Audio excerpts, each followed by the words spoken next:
बाजार बोलता है। एफआईजीआईस के डेटा एक बार पढ़ लेते हैं। किस तरह की एफआईज की बिकवाली देखने के लिए मिली, क्योंकि सेलिंग तो वो कर ही रहे हैं, लेकिन जैसा सनी सर भी बता रहे थे कि कुछ हद तक जो स्पीड है वो अब धीरे धीरे कम होती जा रही है। पहले तो 10,000 14,000 इस तरह से शुरुआत हुई थी और उसके बाद 9,000 8,000, अब धीरे धीरे घट के कल का जो फिगर आया है वो करीब 1748 करोड़ रुपए की सेलिंग का है। वहीं डीआईस ने लगभग उतने करोड़ की बाइंग कर ली है।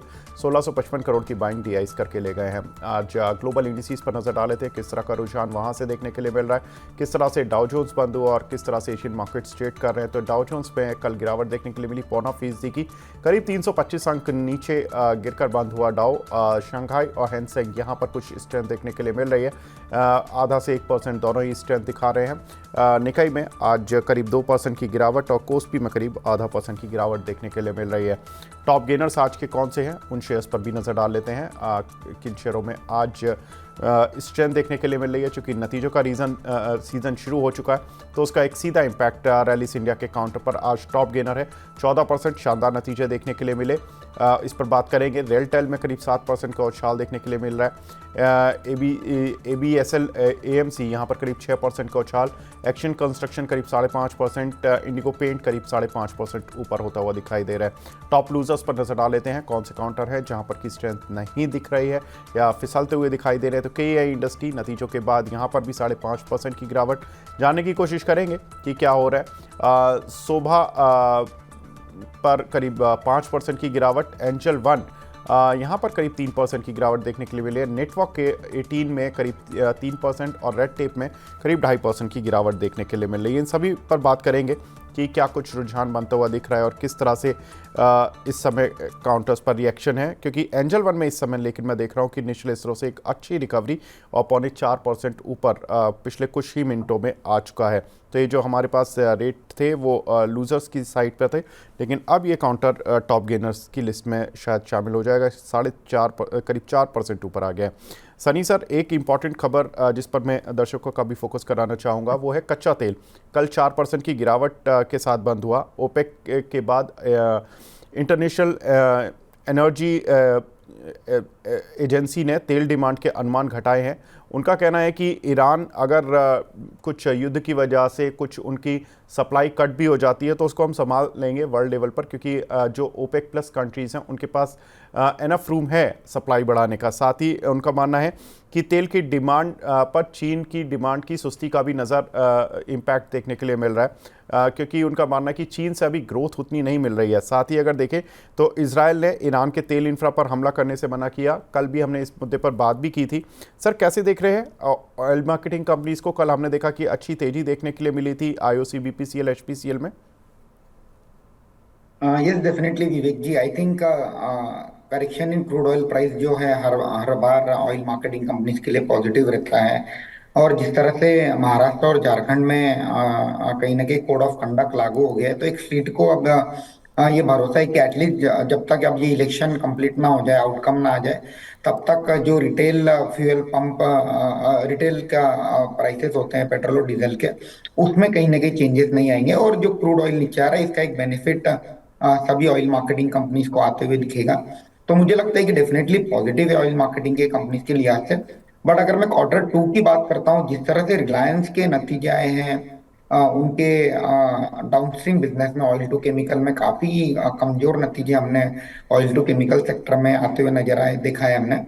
और सभी ऑयल मार्केटिंग कंपनीज में रिफाइनरी का बिजनेस भी है। तो मुझे लगता है कि one part of business for HP, BP and IOC can be under pressure for the September quarter. तो उसके चलते जो सितंबर क्वार्टर है वहां कहीं ना कहीं एक थोड़ी सी शायद एक निराशाजनक नतीजे हम आते हुए देख सकते हैं। अदरवाइज थोड़ा सा अगर मैं लंबा होराइजन रखता हूँ तो डेफिनेटली पॉजिटिव स्टांस रहेगा ऑयल मार्केटिंग कंपनीज को लेकर। बिल्कुल। एक हमारे दर्शक हैं विमल जैन जी, वो बोल रहे हैं कि एंजल वन में हमारे शो को देखने के बाद उन्होंने 2450 रुपये पर बाइंग किया। अभी ऑलमोस्ट 1000 रुपये का प्रॉफिट मिल रहा है। लॉन्ग टर्म में रखना चाहते हैं। सनी सर, रख सकते हैं कि एंजल वन में एक अच्छी स्ट्रेंथ? रिजल्ट्स के बाद तो ये काउंटर ज़बरदस्त चला है, क्या लग रहा है सर? आई थिंक डेफिनेटली बने रहना चाहिए। कहीं ना कहीं एक स्ट्रीट को जो कंसर्न था कि जिस तरह से कैलिब्रेटेड मैनर में FNO सेगमेंट में कहीं ना कहीं टाइटनिंग देख रहे हैं, जिसके चलते वॉल्यूम का इम्पैक्ट सभी ब्रोकर्स को, specially discount brokers like angel one को आते हुए दिखेगा। तो जब एनालिस्ट कॉल हुआ तो मैनेजमेंट ने क्लियर कट एक डायरेक्शन दिया है कि इन्होंने इसका जो इम्पैक्ट है पूरे बिजनेस पे 13 से 14% का हो सकता है, और उसे ओवरकम करने के लिए इन्होंने कहीं ना कहीं डिलीवरी, ये कैश सेगमेंट है वहां पर ब्रोकरेज बढ़ाए हैं। Then there are many other levers which are available with the company to recoup the losses due to likely reduction in F&O volume. तो मुझे लगता है कि capital market as a story still intact. Quarter or two we may see some dip in earning because of the calibrated tightening in F&O segment, but long term के लिहाज से मुझे लगता है कि इट्स वेल प्लेस, और I think बने रहना चाहिए। क्या एंजल वन में काफी जोरदार नतीजे कंपनी ने पेश किए थे सितंबर क्वार्टर के, और आगे जाकर के अगर मैं थोड़ा सा लंबा होराइजन रखता हूँ तो व्यू पॉजिटिव रहेगा एंजल को लेकर। बिल्कुल। तो सर का व्यू तो पॉजिटिव है और काउंटर में एक अच्छी स्ट्रेंथ भी देखने के लिए मिली है, लेकिन कुछ घरेलू खबरें भी काफ़ी इंपॉर्टेंट हैं। महाराष्ट्र और झारखंड में अगले महीने चुनाव होगा, और महाराष्ट्र में 20 नवंबर और झारखंड में 13 और 20 नवंबर 2 फेसेस में चुनाव होगा। दोनों के नतीजे, महाराष्ट्र के भी चुनाव के और झारखंड के भी चुनाव के नतीजे जो होंगे वो 23 नवंबर को आते हुए दिखाई देंगे। सर, महाराष्ट्र बेस्ड कंपनियां तो आप ही बता देंगे कि चूँकि आप महाराष्ट्र में ही हैं, और लेकिन मैं झारखंड में जिन कंपनियों का कुछ प्रोडक्शन प्लांट हैं, काफ़ी कुछ है, उसमें Tata steel, SAIL, Cummins India, Siemens, इस तरह की कंपनीज़ हैं। सर, क्या इम्पैक्ट होगा इस चुनाव का इस पूरे मार्केट में या किसी पर्टिकुलर पॉकेट पर, क्या लगता है सर?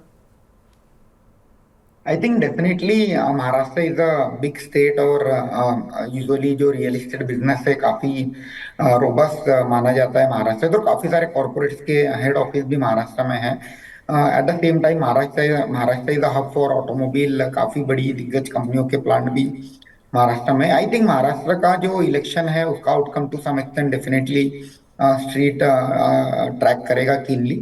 और जिस तरह से कहीं ना कहीं कोलिशन गवर्नमेंट महाराष्ट्र में चल रही है, स्ट्रीट इज होपफुल कि काफी सारे पॉपुलिस्ट मेजर रूलिंग गवर्नमेंट ने रोल आउट किए हैं to attract the voter. So let's see Maharashtra का एक इम्पैक्ट सेंटिमेंट के तौर पर इक्विटी मार्केट पर डेफिनेटली आएगा।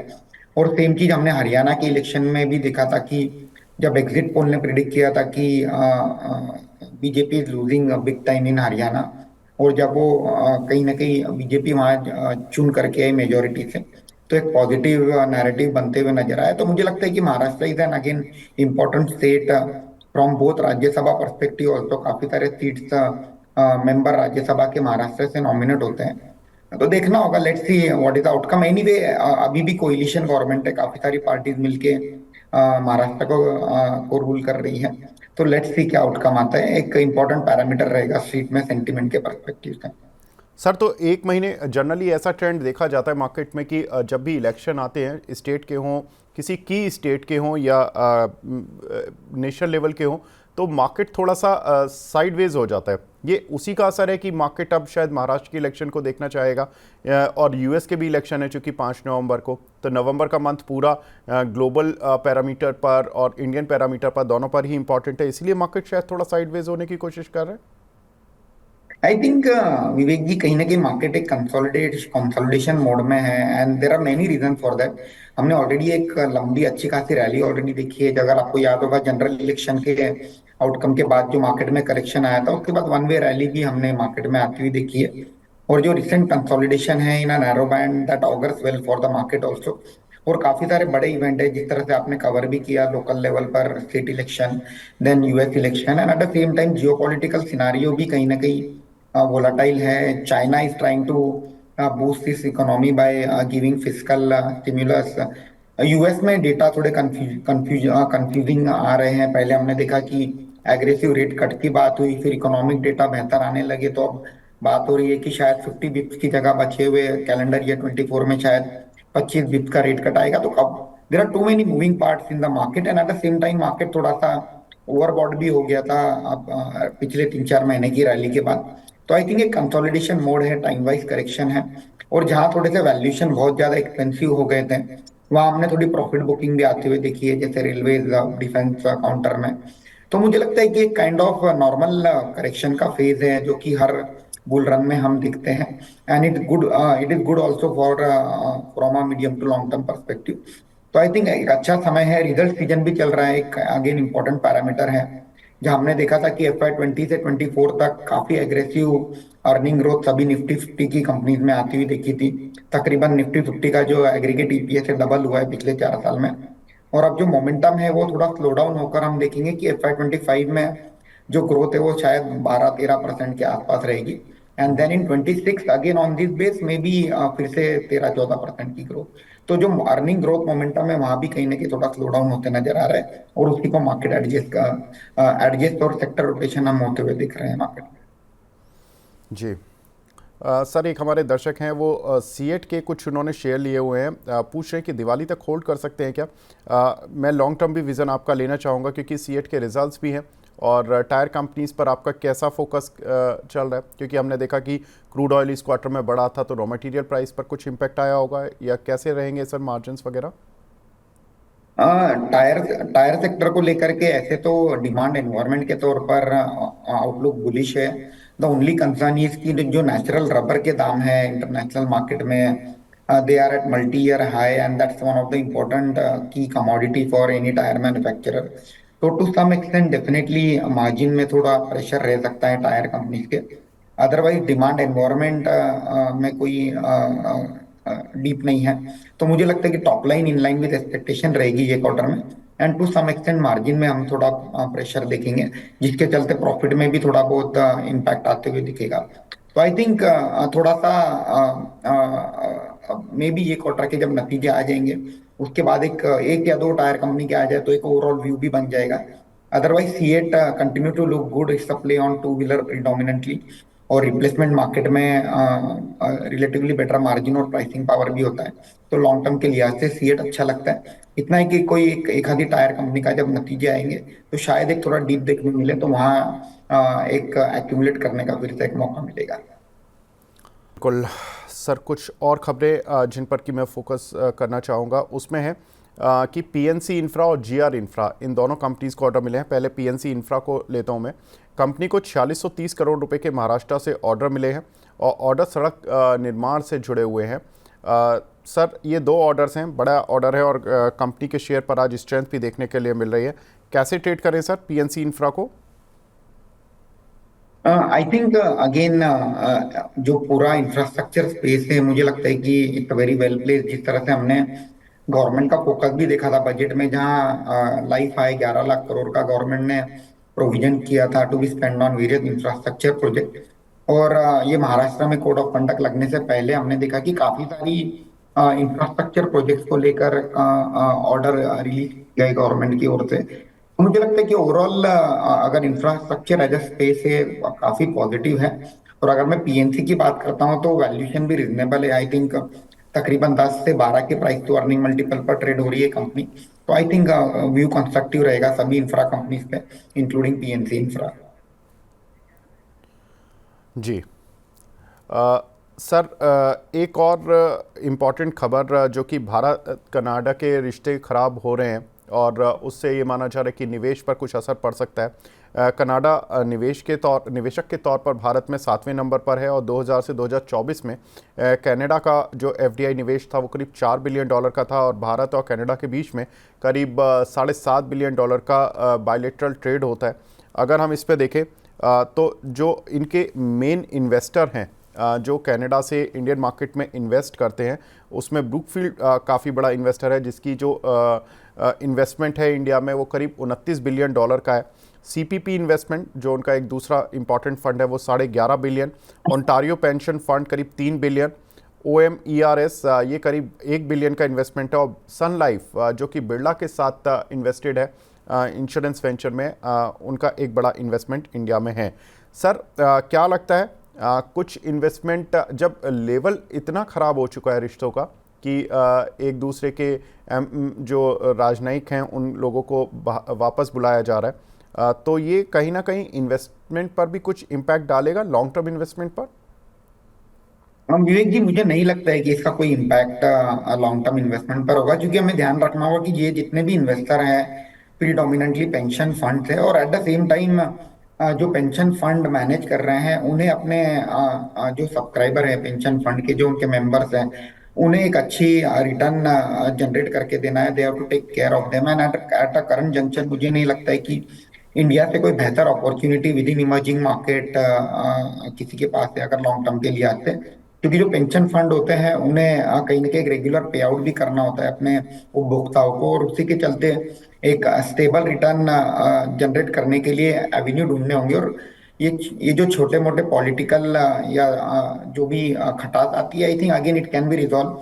देखा था हमने बीच में इंडिया मालदीव्स की रिलेशनशिप काफी खराब हो गए थे, and then now they are again back on track. तो आई थिंक थोड़ा बहुत ऊपर नीचे चलता रहेगा। आई डोंट थिंक सो इसका इम्पैक्ट कोई इन्वेस्टमेंट डिसीजन के ऊपर के तौर से आएगा कोई भी पेंशन फंड को लेकर।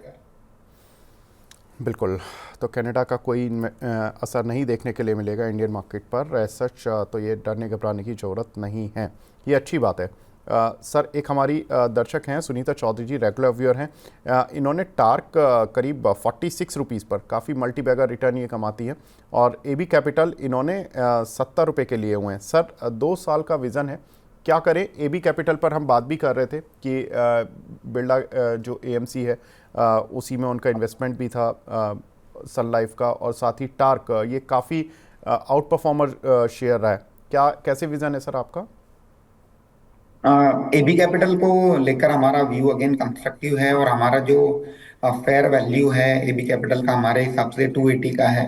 आई थिंक सभी बिजनेसेस अच्छे कर रहे हैं, whether it is lending business for SME और housing finance business, for that matter AMC business, जहां हम एक बहुत स्ट्रॉन्ग नतीजे हमने एचडीएफसी एएमसी की ओर से आते हुए देखे। और आदित्य बिरला एएमसी में भी एज अ कंपनी इन्होंने बहुत सारे स्टेप्स लिए, जिसके चलते इनका जो मार्केट शेयर का लॉस हुआ था वो रिकूप करने की कोशिश कर रहे हैं। इंश्योरेंस बिजनेस की बात करें तो after long time we have seen very good result from HDFC life, तो मुझे लगता है कि वहां भी कहीं ना कहीं एक रिवाइवल हम देख रहे हैं। तो again Aditya Birla capital is a conglomerate for all this company, and the fair value is 280 rupees. I think बने रहने की राय रहेगी। विवेक जी, दूसरा स्टॉक कौन सा था? सॉरी मैं मिस कर गया। सर, दूसरा काउंटर था टार्क। टार्क, अगेन यस, अगर हम टार्क की बात करें तो again Gurgaon based real estate player काफी अच्छे रिटर्न दिए हैं। और जिस तरह से सभी रियल एस्टेट कंपनीज में हम प्री सेल्स के नंबर देख रहे हैं, आई थिंक व्यू बुलिश है और कंस्ट्रक्टिव रहना चाहिए। सिर्फ एक गुड़गांव में एक जो कंसर्न जो ऑपलेट में मीडिया में भी रीड कर रहा था कि थोड़ा सा ओवर हीटेड मार्केट हो चुका है गुड़गांव एज अ बेल्ट, जहाँ काफी एक्सपेंसिव रेट पर प्रॉपर्टी के ट्रांजेक्शन्स हो रहे हैं। टू सम एक्सटेंट शायद थोड़ा कूल ऑफ हो सकता है वो मार्केट। अगेन मुझे इतना आइडिया नहीं है गुड़गांव बेल्ट का, बट मुझे लगता है कि एज अ कंपनी टार्क will continue to do well. जिस तरह से कंपनी ने अपने ग्रोथ प्लान शेयर किए हैं, अगेन टार्क में बने रहने की राय रहेगी। अगर टार्क में बहुत अच्छे मल्टीपैकर रिटर्न बन चुके हैं, तो इन्वेस्टर अपना जो पोर्टफोलियो है उसको डाइवर्सिफाई करके जो दूसरी कंपनीज है जैसे आदित्य बिरला रियल एस्टेट, जो कि पहले सेंचुरी टेक्सटाइल के नाम से जानी जाती थी एंड प्रीडोमिनेंटली जो बॉम्बे और बैंगलोर मार्केट में ऑपरेट करती है, तो टू सम एक्सटेंट पैसा निकाल के यहाँ भी डाइवर्सिफाई किया जा सकता है सिमिलर सेक्टर में।